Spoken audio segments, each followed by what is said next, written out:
I'm Elamin Abdul-Mahmoud. This is Commotion. I have a feeling that you recognize this theme. It is one of the most iconic TV openings of all time. It's the opening of the Phil Donahue Show. Phil died this week at 88. And look, here's a simple way to put it. Phil Donahue was a pioneer of the daytime talk show. He practically invented a style of talk TV, paved the way for people like Oprah. Phil's show ran for nearly 30 years. And look, if you're not familiar with it, you'd have everything from celebrities talking about their fabulous lives to intellectuals debating economic policy, and then like regular couples talking about their sex lives. But Donahue also did something that no other talk show had done before him. He made the audience as much a part of the conversation as the people on stage. So today on the show, we're talking about the way that Phil Donahue changed television. Teri Hart is here. Devin Gordon is here. Welcome back to the show, friends. Hello. Thank you. Thanks for having us. We're not going to have a Phil Donahue style show. We're going to do something a little different than that. You know, there's nothing salacious is going to come out of this conversation, I don't think. But Teri, if you could just take me back a little bit to the 70s and 80s and maybe give us a sense of Donahue's importance in the world of daytime television.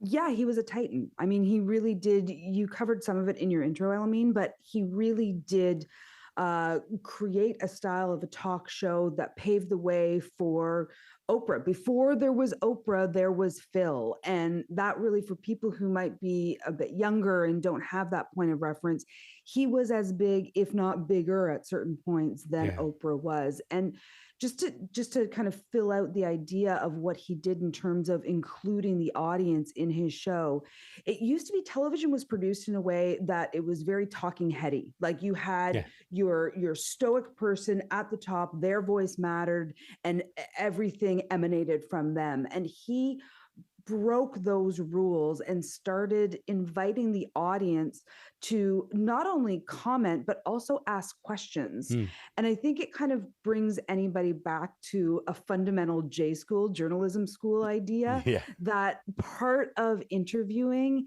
is listening. It's actually the most important part. And I think Phil Donahue really embodied that.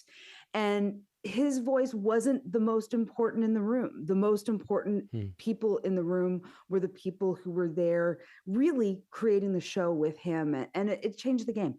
Can I just say, in preparation for this conversation, just on that idea of him listening, in preparation for this conversation, I was watching some old clips. He truly had one of the best listening faces you've ever seen. Like you see him processing the thing that you're telling him. Devin, you grew up watching Phil Donahue. What did he mean to you growing up? Yeah, I would, if I wasn't watching cartoons at like 4 o'clock after school on a weekday, I was watching Phil Donahue, and depending upon what guest he had on or what subject he was covering, and I have these core memories of him just sprinting up and down the aisles as the episodes were ending, trying desperately to get one last audience member question in. His hair sort of his hair just flopping all over and the tails of his shirt flying around, and that's how eager he was to get that kind of participation. But another core memory I have of him, despite the sex stuff that he would have and the salacious subjects of the celebrity interviews, I remember him doing a week of episodes from the Soviet Union and talking to actual people who lived in the Soviet Union. As a kid, I'm growing up and the only thing I know about the Soviet Union is nuclear war and Ivan Drago. And Phil Donahue is the person who made those real people. And I think, and I'm not certain about this, but I'm pretty sure the first place I heard the term AIDS was on the Phil Donahue Show. Oh, wow. So I think basically the things that people weren't willing to confront, people weren't willing to sort of talk about, he would say, let's go to that place. Teri, I'm interested in the fact that like something like 85 to 90% of his audience were women. That is like just absolutely incredible numbers. All of the obits that I was reading yesterday sort of point to this fact, the idea that like if there were 8 million people watching his daytime talk show, which that's kind of the numbers that you would pull, 7 million of them would be women. What made him so popular with women audiences, you think?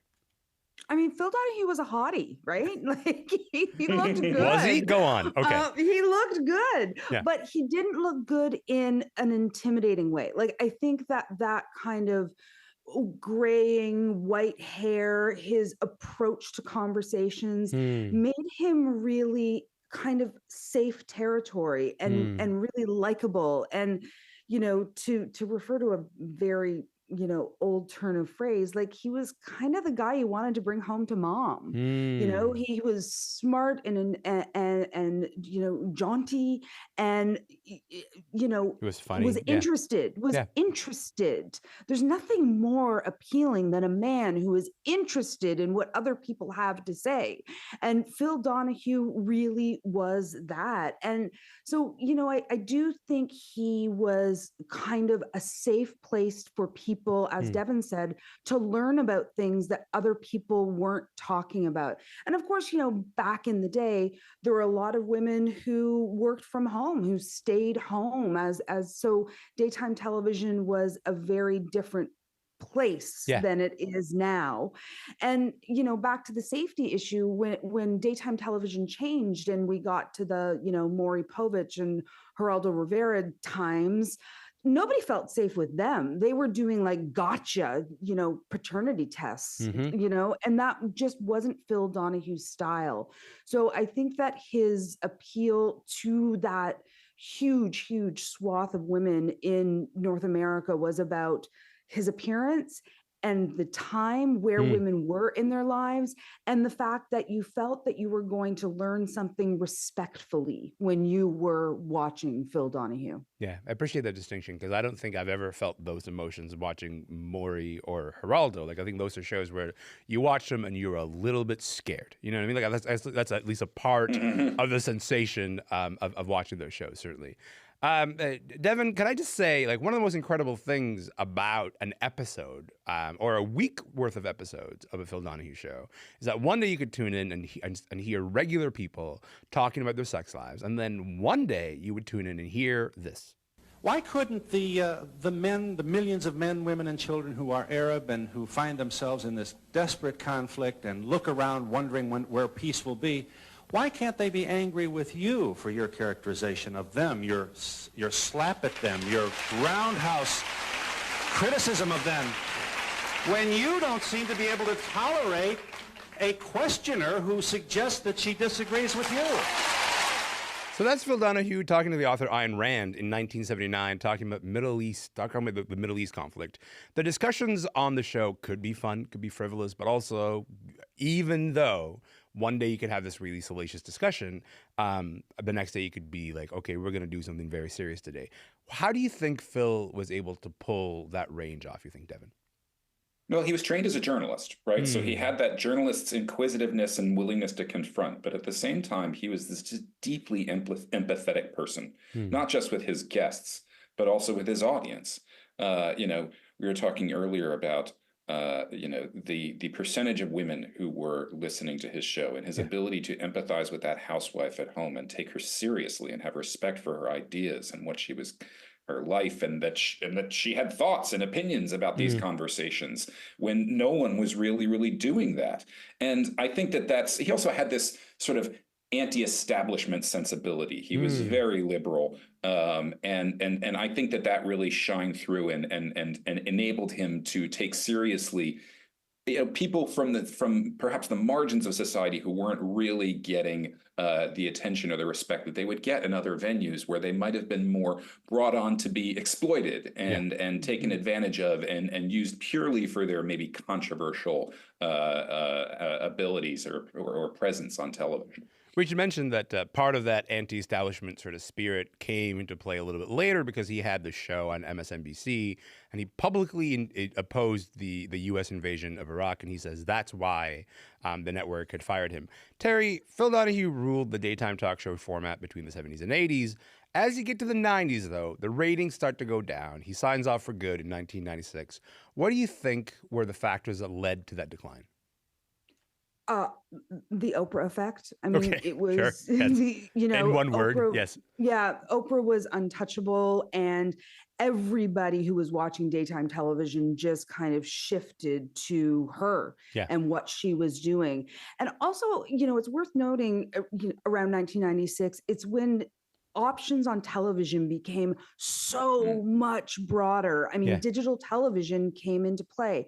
So if people were looking for that kind of more lowbrow stuff that Phil Donahue sometimes did, they could find it elsewhere. And if people were looking for the higher brow stuff, like the clip you just played, people could also find it elsewhere on shows that maybe felt a little bit fresher, that maybe had a different person, a different voice. I mean, people on television have a shelf life, and Phil Donahue's was very, very long. 30 years, that's quite a run. Yeah.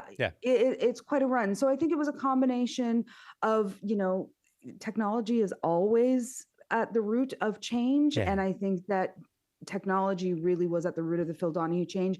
And just that feeling that people have of something new, something shiny, something brighter, something different. And Oprah came in and provided that, as well as all of the other talk shows touching on the different subjects that he was touching on.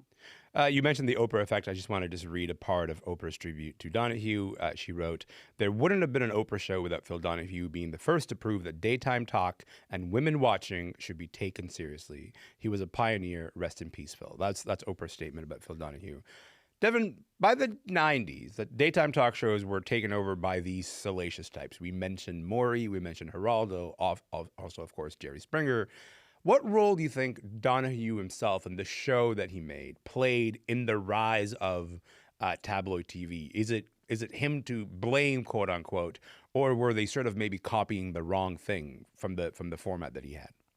Yeah, definitely the latter. Okay. I wouldn't say blame. He certainly was. They were borrowing the subject matter without the approach that he brought to it. I mean, I've used the word empathy to describe him, and these are hosts and shows that were doing it with the exact opposite intentions, much more exploitative intentions.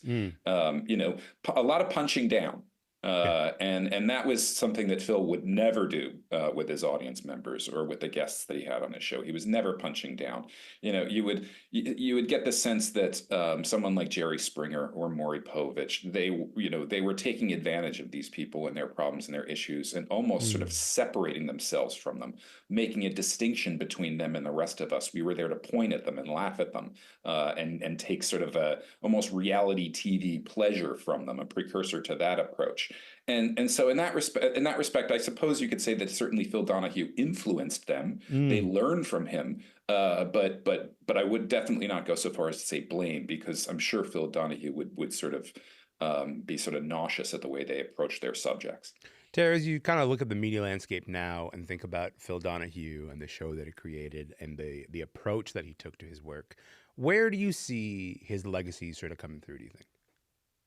I mean, for me, there's just this indelible image of, Devin mentioned it earlier, of him jauntily running up those stairs and often taking two at a time and, with that microphone. Yeah. And he had an energy. Like, he took the talk show format from the idea of people sitting down and having conversations to this really kind of full energy that was, you couldn't help but feel it through your TV screen. Yeah. And I think that he created that energy and we still feel it elsewhere. And I would say TikTok gives Phil Donahue energy. Oh, wow. Like, TikTok has this energy of like the streeters, but yeah, 100%. But democratizing voices and people really having this confessional without judgment. There's a lot of support. I know TikTok can be a terrible place, but there's also a lot of support for new and fresh ideas on TikTok.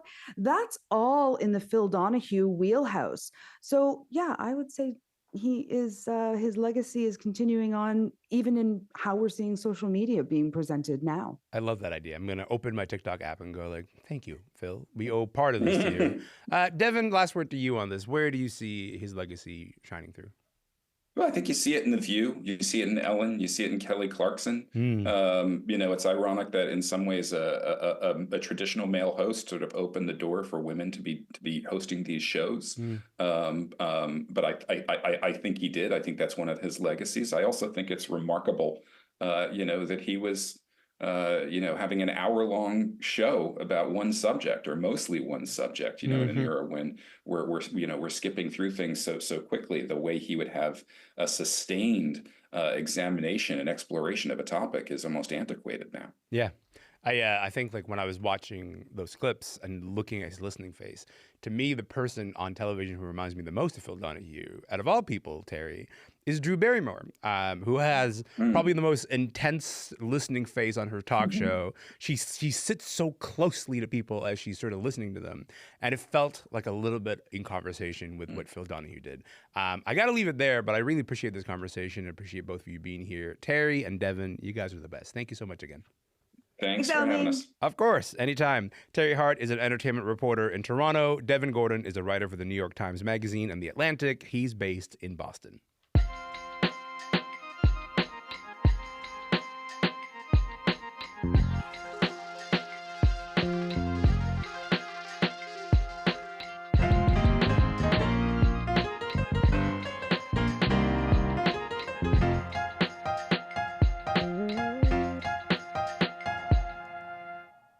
I'm Elamin Abdulmahmoud. This is Commotion. Look, there's going to be a bit of a gear shift here. I want to talk about Slovakia.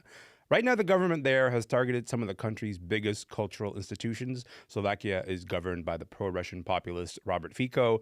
Earlier this month, Fico's new culture minister, Martina Šimkovičová, fired the director of Slovakia's National Gallery and the head of its National Theater. She's also cutting funding for various arts initiatives. And those moves has sparked giant protests. Take a listen to this.